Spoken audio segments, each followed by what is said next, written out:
So welcome everyone. It's nice to see you. Now, I'm sure some of you brought some questions along, something that's important for you. So now's the time to ask. Yes. What happens if we're sitting and our body starts to get numb? I watch my mind go through this sort of process of slight panic that my leg and my ankle is going numb and maybe the circulation's getting cut off. Should I move to get rid of it? Okay, so the question is, when there's pain, numbness, etc. in the posture during meditation, should we move to get rid of it?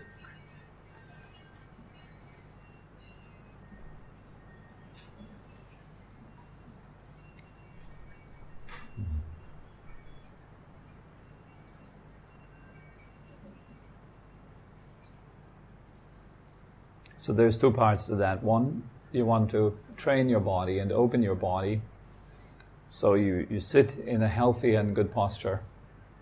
Okay, so that's where yoga asana comes in, a practice where you open the hips, where you strengthen the core and so forth, so you're able to sit still without movement in a correct posture, meaning in a posture that is not harmful to your body.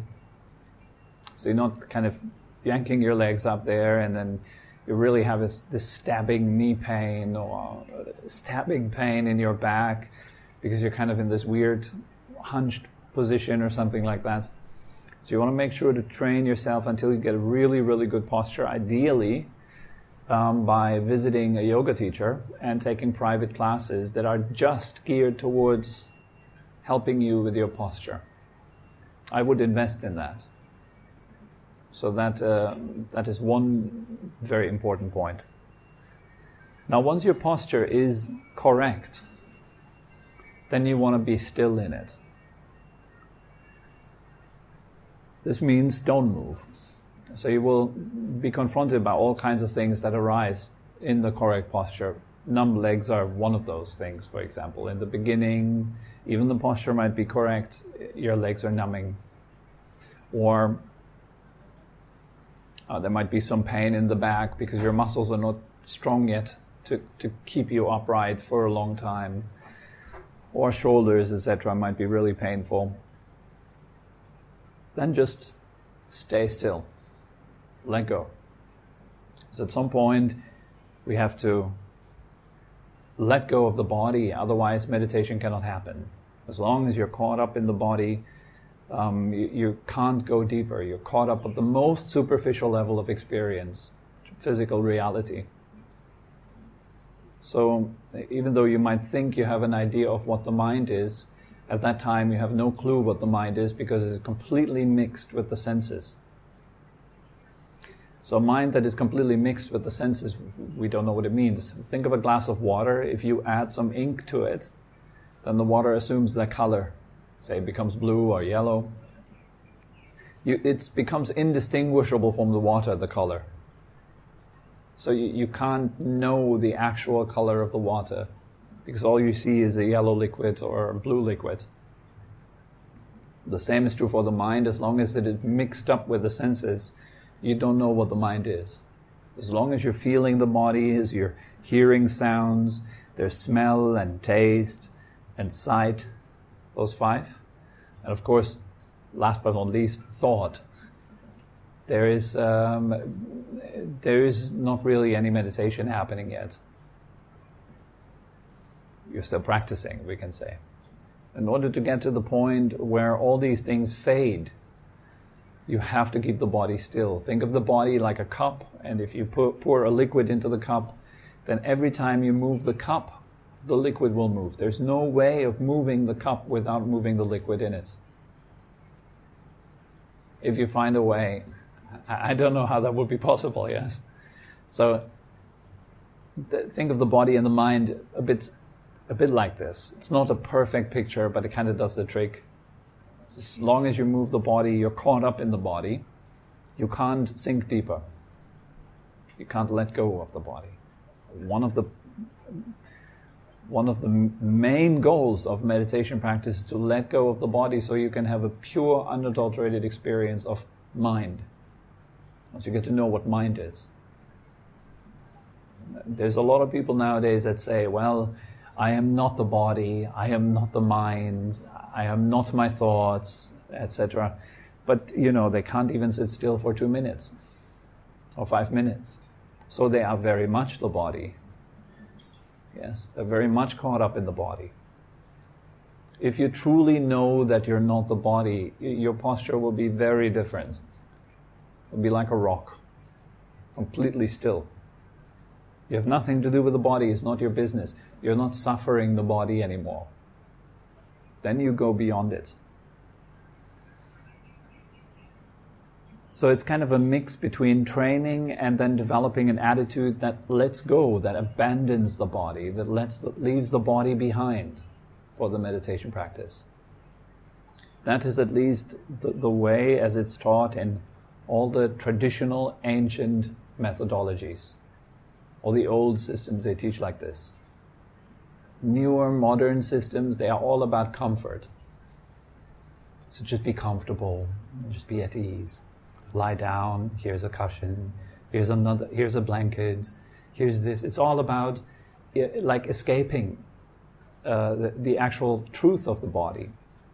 In meditation, you confront it, you see clearly, you see through it, and you let go. So those ways that you're talking about, they're just a superficial level there to get somebody into meditation? Maybe it's just like people just relaxing a bit. It's like having a nap or standing in the sun for 5 minutes in the morning sun, just having a cup of coffee and enjoying. It's kind of the same. Like meditation proper in all the old traditions is very, very different. It's usually a very, very difficult path. So the end apt, when you come in, usually you don't even first learn to do meditation practice. You first learn to surf.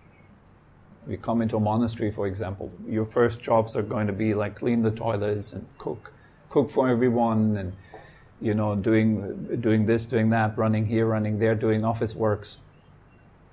It's no time for meditation. And then gradually, as you come in deeper and deeper, you get bits and pieces. Slowly, things add up and come together, and you really start to learn properly how to meditate. But the first thing that we need to do is get our life together. Bring order into our lives so that there is actual space for meditation practice. That is very well reflected in the process that the body goes through, actually. Like in the beginning, the body is not in order. You sit there and it's basically painful everywhere. And then gradually over time, as you sit and practice, you notice like, wow, the body is actually painful because of the mind moving. Not because the body being painful. So when the mind then stops to move, or slows down, let's say, also the pain in the body turns into comfort. It's quite an amazing experience to have. And you might have made that experience. When you truly let go of your body and you commit to the meditation object, the body disappears and it feels wonderful. And you come out of your practice and everything's fine. Yes. So the mind has an incredible power. This is beyond philosophies or nice quotes and words. This is the way practice works, yeah. So make sure that you're practicing well and opening the body, and so you're not hurting yourself. And then let go. In our tradition, when we learn with our teacher, the very first task is learn to sit absolutely still without a movement in the body for 1 hour. The first thing. When you can do that, then we can start talking about, what to do with the mind.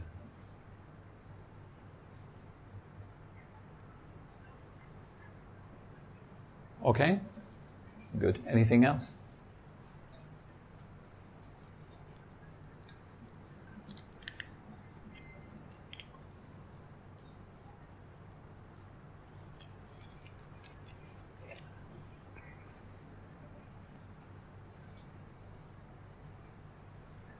Yes. I was thinking a little bit about the same thing because I also have like problems with my legs getting down that back problem and stuff like that. You said in one sentence like it's possible to like ignore the pain, the physical pain. You mean I didn't really hear it. You said first that you should train your body to train your posture to avoid the pain, and then start to focus on the meditation. But you also said that it can be possible to ignore the physical pain if you have pain in your back or you will need your mind meditation. So I just wonder if you still mean that is it important to like train your body to perfection before you can start meditating? Okay. So the question is it important to train your body to perfection before you are able to actually meditate? No, it's a process that goes together. And there is no such thing as perfection in the body. The body is a phenomenon that is subject to change. So it's the body is just constantly changing. Everything in the body is changing. So anything that is subject to change, you cannot bring it to a point where it then permanently stays a certain way. It's impossible. Does that make sense? So you can't bring your body to a perfect state, but you can train your body in such a way that sitting in meditation for 1 hour, let's say, is no big deal, no trouble. So it's not that painful anymore. But will the pain completely go away during the meditation session? No.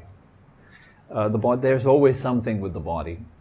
And so yes, you need to train yourself to, I wouldn't use the word ignore the pain. You acknowledge it, you see that it's there, but then you're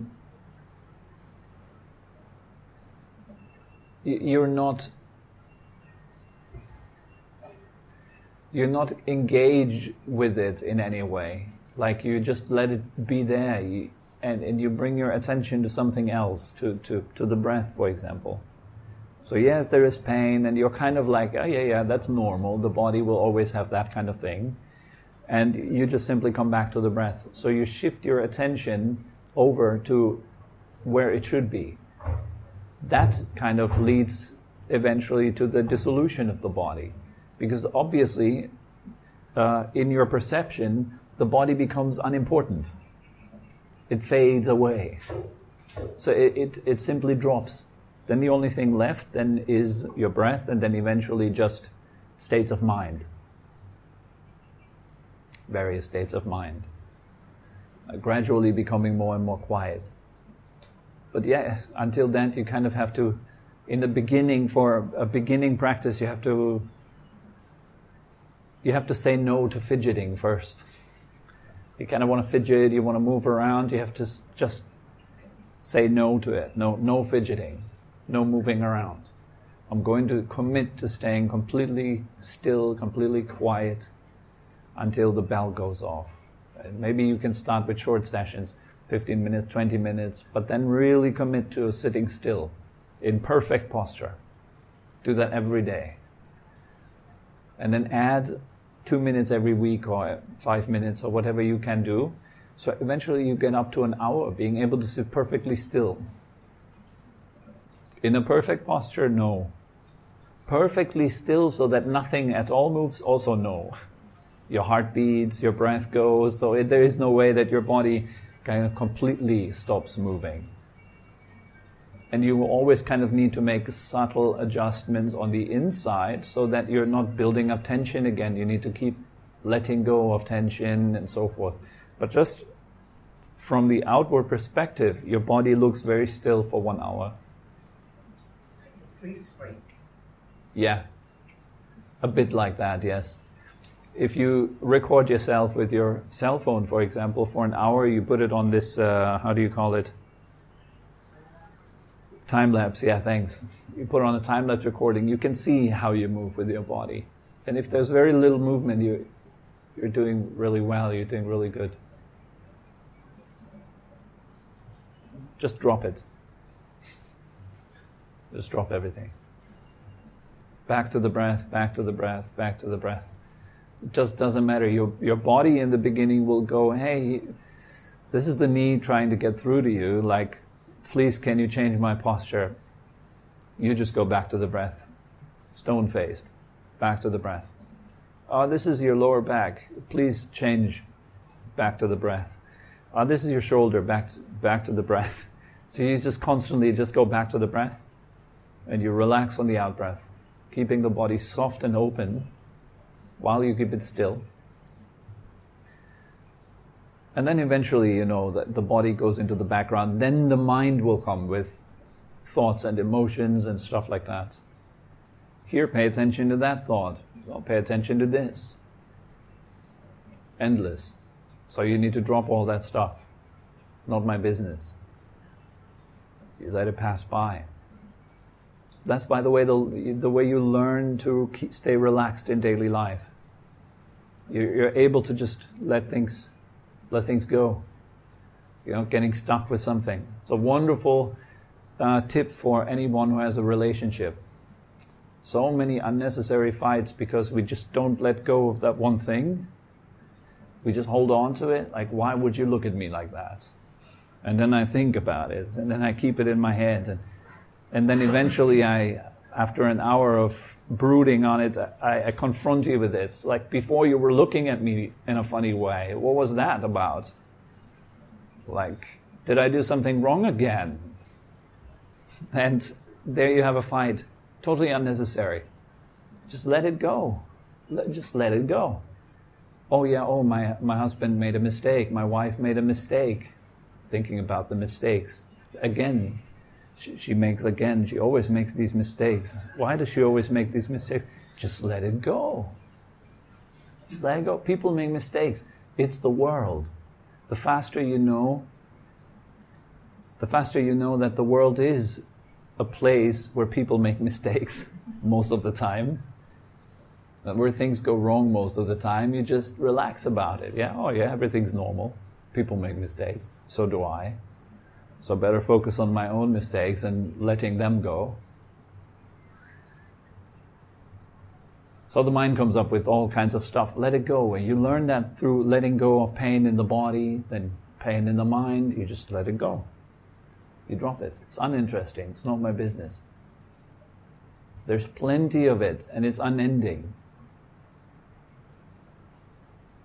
If you want, you can return back to painful things after the meditation. If that's really necessary in some way, then so that's still an option. You can let your mind know it's like, okay, you can have your problems just after the meditation, not now. When you let go of everything, then what? I don't know. I haven't come to that point yet. But it gets better. The more you let go of, the more beautiful it becomes. It's a funny thing. The more we hold, the more pain. The less you hold, the more light. So the tendency is great.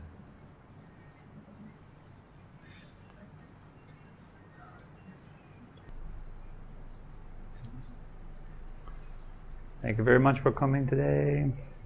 Have a nice week. Next class on Thursday.